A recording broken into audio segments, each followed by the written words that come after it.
Di episode kemarin kita sudah tahu kalau Ray belajar membaca pada Veronica. Kalian penasaran dengan kelanjutan ceritanya? Jadi tanpa berlama-lama kita langsung saja ke ceritanya. Kita dilihatkan dengan Ray yang mengingat bacaan yang ada di buku. Buku itu berisi tentang pengorbanan yang berarti memberikan sebuah penyerahan sebuah korban, seperti hewan ataupun seorang manusia.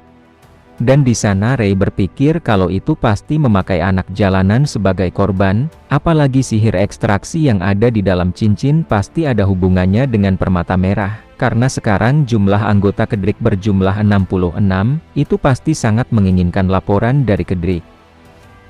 Di sana Ray berkata pada Johnny, Ray di sana merasa kalau dirinya hanya memesan minuman, kenapa yang keluar banyak makanan? Johnny berkata kalau banyak dari teman-temannya yang membiayai Ray untuk makan. Setelah itu Ray menanyakan gimana soal orang misterius itu. Johnny menjawab kalau orang misterius itu pulang jam 3 lebih cepat dari biasanya, dan di saat Johnny melewati orang misterius itu tersenyum dan berkata kalau sudah hampir saatnya.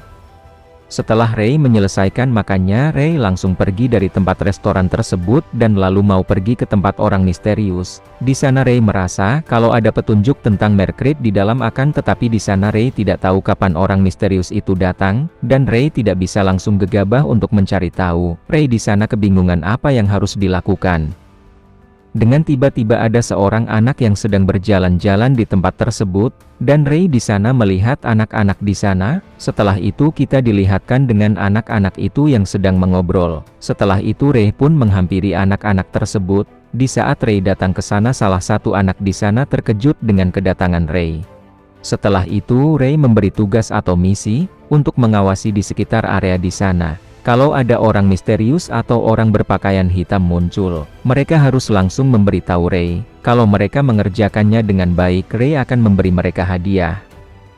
Anak-anak di sana bertanya apa hadiahnya. Di sana Ray akan memberi mereka makanan gratis di restoran tempat Johnny bekerja. Dan setelah itu Ray pun langsung pergi ke tempat tinggal orang misterius itu. Di saat Ray mau membuka gemboknya, Ray tidak bisa membukanya. Menurut Ray itu mungkin ada semacam sihir pelindung. Di sana Ray ingin mencoba merusak gembok tersebut. Tapi kalau Ray merusaknya, orang misterius itu tahu kalau Ray memasuki tempatnya. Dengan tiba-tiba salah satu anak di sana datang ke tempat Ray. Dia berkata kalau orang misterius itu akan datang.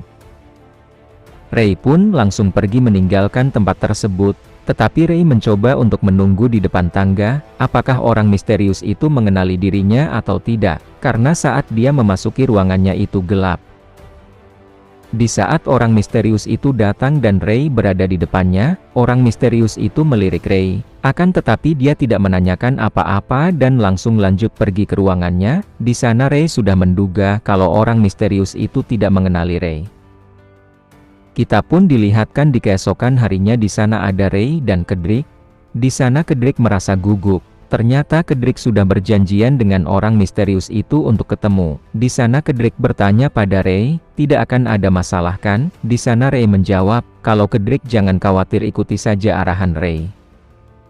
Setelah itu Kedrik dan Ray pun memberi salam pada orang misterius itu. Di saat Kedrik mau melaporkan jumlah orangnya, orang misterius itu menanyakan pada Kedrik siapa orang yang di sebelahnya. Kedrik memberitahu kalau Ray adalah orang baru saja diangkat sebagai ketua tim. Dan Kedrik merasa kalau lebih baik jika Ray memperkenalkan dirinya terlebih dahulu.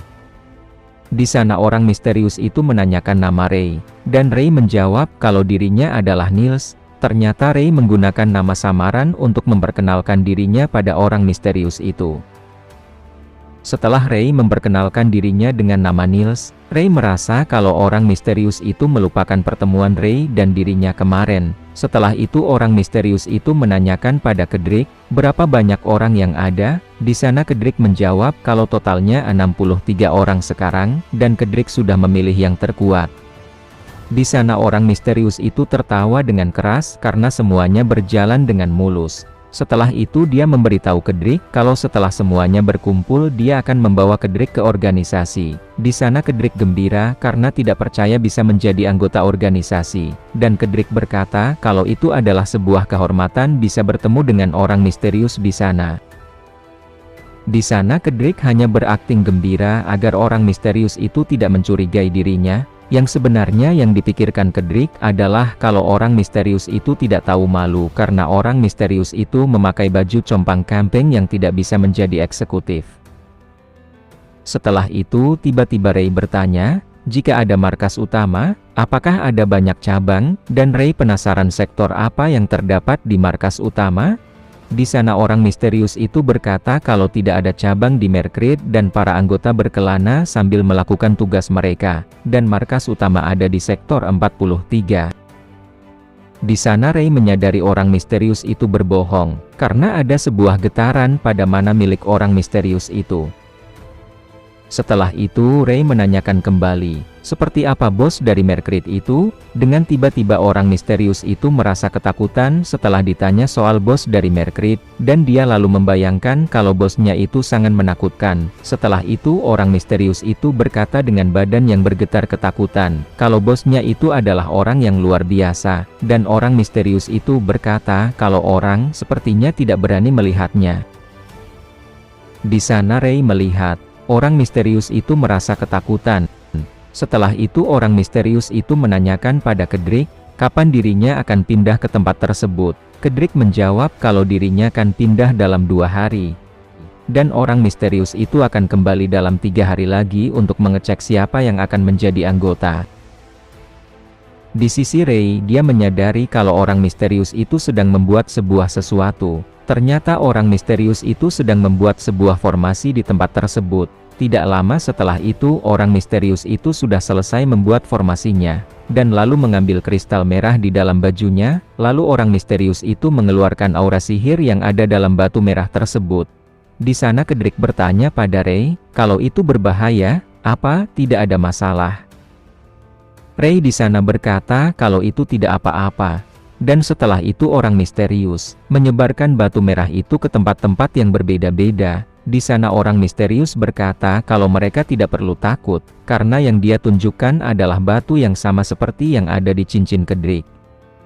Di sana orang misterius itu berkata pada Kedrik kalau cincin tersebut bisa membuat Kedrik tidak terkena penyakit dan meningkatkan energi, dan menyuruh Kedrik tidak menyentuh formasi itu tanpa izin, lalu menyuruh Kedrik menghargai cincin yang diberikan olehnya, dan tidak boleh menghilangkannya.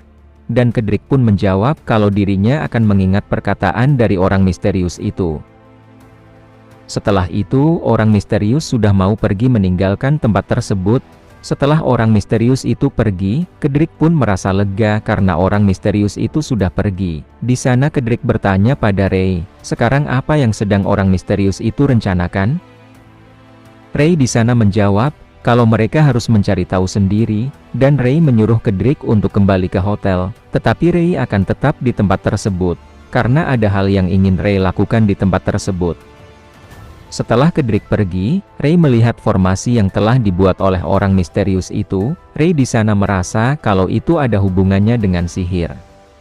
Kita beralih di tempat Veronica. Di sana Ray menunjukkan gambar formasi itu pada kakek Grayum. Di sana kakek Grayum berkata kalau yang Ray gambar itu pasti berhubungan dengan pria yang disebut Ray sebagai eksekutif Merkrit. Di sana Ray membenarkan itu. Di sana kakek Grayum memberitahu Ray kalau dirinya sudah terlibat dalam sesuatu yang berbahaya, dan itu adalah lingkaran sihir. Di sana kakek Grayum berkata kalau itu teknik yang bisa meningkatkan kekuatan dan jangkauan mantra secara drastis. Teknik itu sulit untuk digunakan, jadi tidak sembarangan orang yang bisa menggunakannya. Paling tidak yang Ray gambarkan itu adalah lingkaran sihir yang sempurna. Di sana kakek Grayum terkejut dengan kemampuan Ray dalam menggambar ulang lingkaran sihir tingkat tinggi dengan sempurna tanpa pendidikan formal. Sebenarnya lingkaran sihir menempatkan mana dalam jumlah besar ke dalam ruang kecil. Karena ini melacak mana yang ada di dalam lingkaran sihir di sumbernya dan menggambar ulang lingkarannya, lalu memilah-milah benang yang sangat halus hanya dengan sentuhan, dan membedakan satu benang dengan benang yang lain. Karena tidak peduli seberapa berbakatnya seorang penyihir dalam merasakan energi sihir, dan apa yang baru saja dilakukan Ray itu mustahil bisa dilakukan tanpa pengetahuan terkait lingkaran sihir. Karena bentuk lingkaran sihir yang dibuat Ray itu sempurna, seakan-akan Ray bisa melihat lingkaran sihir langsung dengan kedua matanya. Di sana Ray bertanya, lingkaran sihir itu gunanya untuk apa? Di sana kakek Grayum berkata, kalau itu adalah sihir eksploitasi, sama seperti sihir yang dirapalkan ke cincin yang pernah Ray tunjukkan pada kakek Grayum. Di sana Ray merasa kalau sihir itu dibuat untuk jadi lebih kuat dan memiliki jangkauan yang lebih besar. Di sana kakek Grayum membenarkan pendapat Ray, dan kemungkinan saat sihir itu diaktifkan semua makhluk hidup yang ada di tempat tersebut akan mati, dan energi kehidupan yang mereka miliki akan diubah menjadi kekuatan sihir. Di sana Ray mulai yakin, kalau persembahan 66 anak-anak dan lingkaran sihir itu untuk mengorbankan anak-anak. Dan orang misterius itu berniat memanfaatkan gen Kedrik sebagai persembahan untuk lingkaran sihirnya. Di sana kakek Grayum berkata, kalau manusia tidak akan mampu menggunakan mana yang sangat pekat seperti itu, karena mana yang dibuat dari energi kehidupan sangat beracun. Kalau digunakan dengan asal-asalan akan mengarah pada keracunan, kalau menggunakan lewat cincin juga itu mustahil. Sebenarnya mana itu bisa digunakan sebagai bahan bakar untuk makhluk lain atau memperkuat peralatan sihir. Di sana Ray bertanya, apa batu muatan bisa diperkuat? Di sana kakek Grayum menjawab, kalau batu muatan memiliki batasan jadi itu percuma, akan tetapi kalau cincin yang pernah ditunjukkan oleh Ray itu hasilnya akan berbeda. Di sana kakek Grayum bertanya pada Ray, apa yang akan direncanakan oleh Ray mulai sekarang? Di sana Ray sedang berpikir, gimana cara untuk mengatasi masalah tersebut. 3 hari pun telah berlalu, di sana ada Ray yang sedang menunggu orang misterius. Tidak lama setelah itu orang misterius itu pun datang. Orang misterius di sana bertanya pada Ray di mana Kedrik berada. Ray menjawab, kalau Kedrik sedang memberi perintah ke yang lain di dalam gedung. Jadi Ray lah yang menyambut orang misterius itu. Setelah itu orang misterius itu mengajak Ray untuk masuk. Di saat orang misterius itu membuka pintunya, ternyata di dalam tidak ada siapa-siapa.